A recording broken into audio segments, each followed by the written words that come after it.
Pinapakita ng asul na manlalaro, mula sa Thailand, Payasame.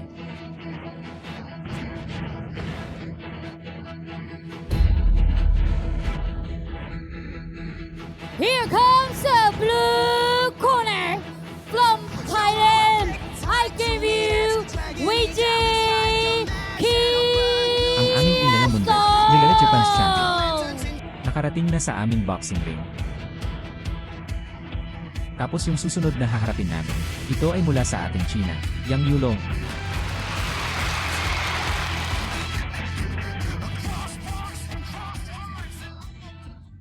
Here comes the red corner from China.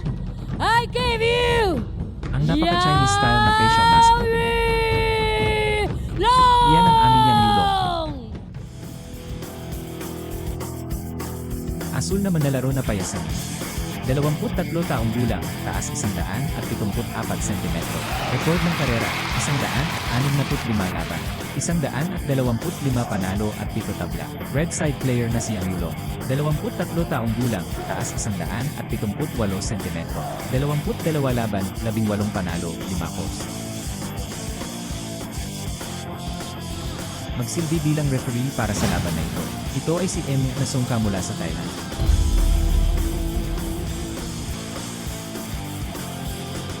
Ang nangyayari ngayon ay ang 67 kilo super battle. Red side player na si Yang Yulong.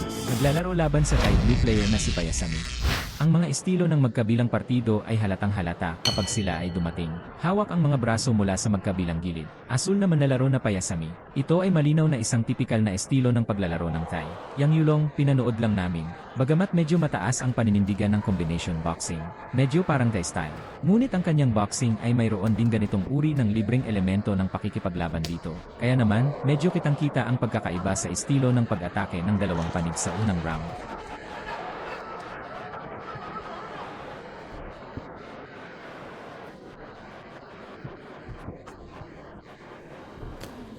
Ang tuloy-tuloy na kamay niyang Yulong sa harapan ay nagbukas ng daan. Pagkatapos ay umatake gamit ang mga kombinasyong suntok. Ngunit naresolba ito sa pamamagitan ng bent arm defense ni Payasame.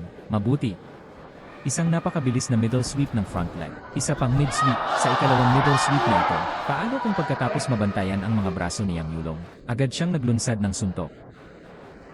Ngunit malinaw na ipinapakita ng Payasame na ito ang paghahanda. Dahil ang unang dalawang pag-ikot ng kanilang unang dalawang pag-ikot ng mga laban, malinaw mong madarama na ang mga pamamaraan ng boxing ni Yang Yulong ay lubos na binubuo, magkakaugnay at magkakaugnay. Kaya pagkatapos ng pagwawalis, agad na lumipat sa depensa na ito na baluktot sa braso. Upang harapin ang sitwasyong ito ni Yang Yulong, isang counter-attack na may mga diskarte sa pagsuntok pagkatapos ng pagtatanggol. Sa paghusga mula sa yakap ni Yang Yulong, hindi ba't ito rin ay isang estilo ng Muay Thai?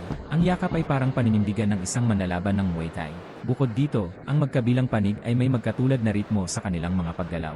Ngunit tingnan natin ang mga opensibang galaw ni Yang Yulong. Medyo marami pang combo punches. Dapat itong maging Thai style. Ang estilo ng kickboxing na ito, tulad ng isang manlalaro na nakikihalubilo ng maayos sa iba. Ngunit ngayon nakikita natin ito. Ito ang kaliwang binti ni Payasame na nagwawalis ng sipa. Patuloy na pagwawalis ng mga sipa. Ang bilis at lakas ay parehong lubos na nakatago. At ang epekto nito ay nasa braso ni Yang Yulong. Malaki ang epekto nito kay Yang Yulong. Hanggang ngayon pa rin ang kompetisyon. Marami nang nakuhang mid-range sweeps si Yang Yulong.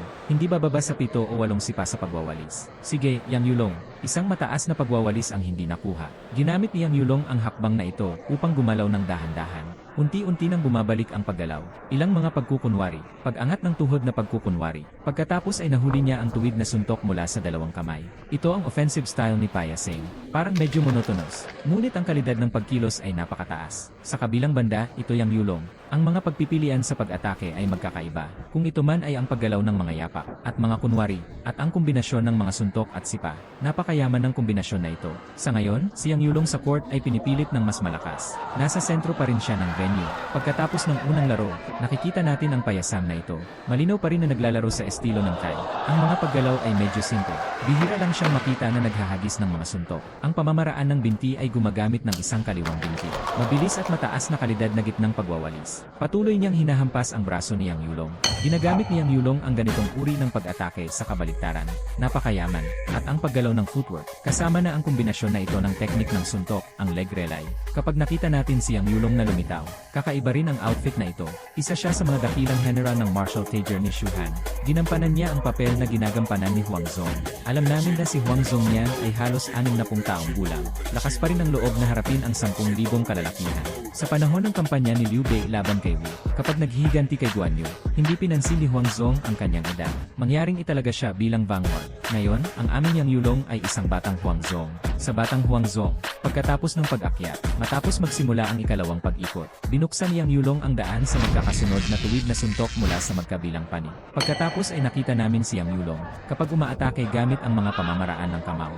Nang umatras si Payasen, sa kanyang mismong kasanayan, ang kaliwang binti na ito ay ginagamit upang kontrahin ang tingnan ang magkakasunod na pagwawalis ng mga sipa pabalik. Isang tuhod strike pagkatapos ng pagsulong, pagtatanggol ni Yang Yulong, kapag ang kanyang ulo ay nasa kamay.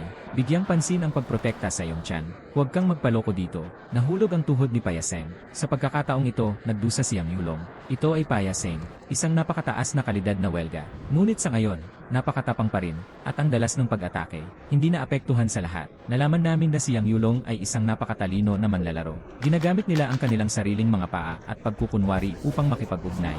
Huwag hayaang magwalis ng bola si Payasen, dahil ang kalidad ng pagwawalis ay masyadong mataas. Pigilan ang kanyang mga malawakang sipa. Tingnan mo pagkatapos naming patuloy na pumasok. Patuloy na panghimasok mula sa harap ng kamay. Isa pang malakas na pagwawalis ang hindi nakuha. Isa pang mataas na pagwawalis. Sinalungat ni Yang Yulong ang kaliwa at kanang tuwid na suntok. Napakalapit ng paghabol. Napakahapit. Mataas ang pagwawalis at walang iniiwan. Narito ang isa pang dalawang magkakasunod na high sweeps ng Payasen. Ginamit ni Yang Yulong ang lahat para umatras. Iniiwasan ang pag-urong ng itaas na depensa ng katawan. Teknolohiya na ngayon. Kabilang ang isang batang manlalaro ng Chino na may mayamang taktikal na background. Sa pag-isang hakbang na ito, ang kalidad ay napakataas. Isang showdown sa pagitan ng isang Thai player. Ang midsection sweep kick ng manlalaro ng Thailand. Isang trick upang gawing lasa ito, tulad ng isang sariwang ulam sa lahat ng dako. Ngayon gusto nating makita kung ano talaga ito. Mataas na kalidad ng mga panalo sa aksyon. Pa rin ang ganitong uri ng maraming nalalaman taktikal na kaayusan. Maaari itong magkaroon ng mas malaking bentahe.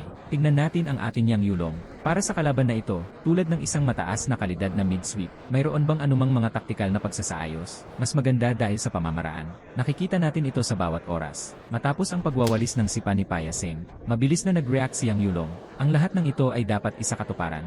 Ginamit niya ang kanyang pagwawalis ng binti para makaligtaan ang lupa. Ang sentro ng gravity ng katawan ay hindi matatag. Kapag ang sentro ng grabidad ay hindi matatag, gawin ang malapit na suntok na ito. Ngunit malinaw na may layunin ang Payasami na ito.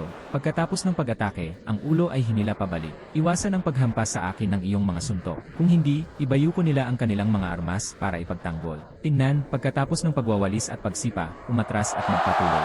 Pinag-uusapan at nyakap. Ito ay pagkatapos ng pag-urong. Parang umaatake pa rin ang mga pamamaraan ng boxing ni Yang Yulong. Dahil nasa gilid na siya ng lubid, wala nang puwang para umatras pa. Pagkatapos niyang ibaba ang kanyang ulo at dumulas sa loob, magsagawa ng isang malapit na kilos ng yakap upang ma-neutralize ang mga pag-atake ng pagsuntok ni Yang Yulong. Kaya ang diskarte ni Yang Yulong ay talagang napakatalino. Isang matalinong tao katumbas equals isang manlalaro. Okay, isang tuhod strike. Ngunit malinaw na sumalungat si Yang Yulong sa pamamagitan ng isang tuwid na suntok mula sa likod. Ang swing punch na ito, ang backhand straight punch ni Payasami. Ang kalidad ay medyo mataas. Maririnig natin ang tunog ng suntok na ito. Tama, natapos na ang ikalawang laro. Ang pagpapatupad ng taktika ni Yang Yulong, tila mas matatag pa ito. Ngunit ito paya-parehong. Tila hindi nagbago ang taktika. Ginagamit pa rin ang kanyang sariling mataas na antas ng lineup para sa pagwawalis ng mga sipa. Inaatake nila si Yang Yulong. Ngunit malinaw na lumakas siya. Para sa isang taong tulad ni Yang Yulong, matapos harangan ang pagwawalis ng sipa, isang counter-attack na may mga pamamaraan ng kamao. Gumawa siya ng makabuluhang mga pagsasaayos sa pagtatanggol. At ang ikatlong pag-ikot, ito rin ay isang napakapisikal na pagsubok ng pagtitiis. Tungkol naman sa mga mandirigma ng Muay Thai. Dahil ang mga patakaran para sa purong Thai ay 5 rounds. Kaya ang kanilang karaniwang pisikal na reserba, magiging mas malakas ito ng kaunti. Ngunit ang mga mandirigma ng Muay Thai, nagsimula ang pag-atake na ito sa medyo mabagal na bilis. Dahil ito ay isang laro na may 5 paa. Sa mga tuntunin ng pisikal na pamamahagi ng enerhiya, iba ang bilis na naitugma ng 3-round match rating. Kailangan nating tingnan ang ikatlong round ng manlalaro ng Thailand. Maaari mo bang ilabas ang lahat ng iyong pinakamabilis na tempo? Ang magkabilang panig ay nakahawak ng kanilang mga braso ng medyo malawak sa pagtatanggol. Sige, ang front leg sweep kick ni Yang Yulong. Tingnan natin ang Payasen. Matapos ang ilang magkakasunod na peking paggalaw ng kanyang katawan, biglang nag-ipon ang kanilang mga binti ng magkasama. Ano ang kahulugan ng flicker, bago at pagkatapos? Ang paglipat pabalik-balik ay sinadya upang lituhin ang kalaban. Ang aking sentro ng gravity ay lumipat pasulong, kung minsan ay paatras. Hindi mo masabi kung aatake ba ako o maglalakad. Sige, ang patuloy na pag-atake ng pagsuntok niyang Yulong. Pagpilit Payasem sa sulok ng lubid na ito. Sa puntong ito, sa palagay ko ito ang ikatlong pag-ikot. Dahil sa ritmo, hindi mo kayang labanan ang ganitong uri ng tugma sa Payasem. Ang ganitong uri ng ritmo, kailangan mong pabilisin ang iyong pag-atake. Gumamit ng mababang frequency. Isang mabilis na dalas, maliit na anggulo na pamamaraan ng pagsuntok. Guluhin ang ritmo ng pag-atake ni Payasem upang masira ang ritmo ng ibang tao. Pagkatapos ay maghanap ng isang bukana sa posisyon ng kalaban upang hampasin. Sapagkat ikaw ay isang solong hakbang, kaya dapat mong patuloy na gamitin ang iyong footwork o dalas ng pag-atake upang masira ang mga bagay. Ang kanyang ritmo ang mahalaga. Sa sandaling ito, kinailangan niyang Yulong na mapabilis ang takbo.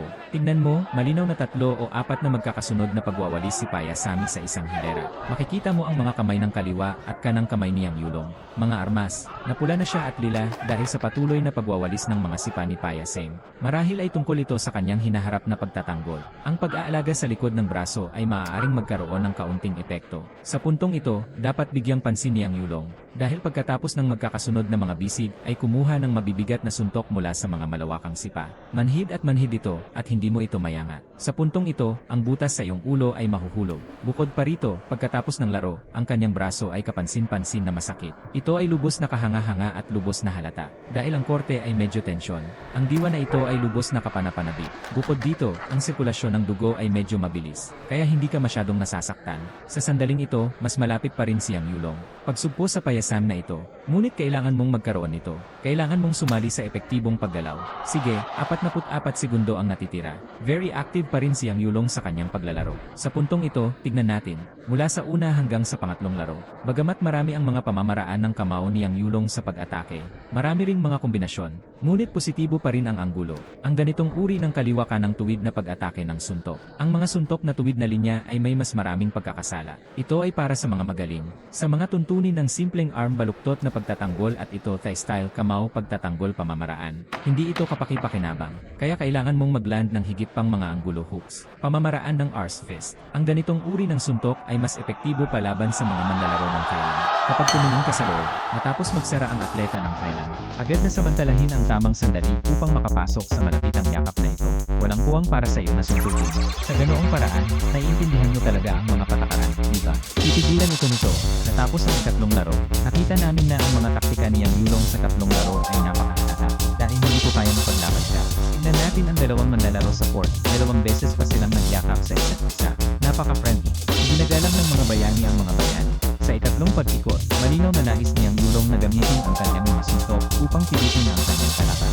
Ngunit dahil sa pag-atake ng binti ni Payasem, ang kalidad ay medyo mataas. Pangalawa, sa palagay ko ito pa rin ang estilo ng boxing niyang Yulong mula sa isang ulo ng pag-atake. Mas maganda pa nga kung medyo iba-iba pa ito.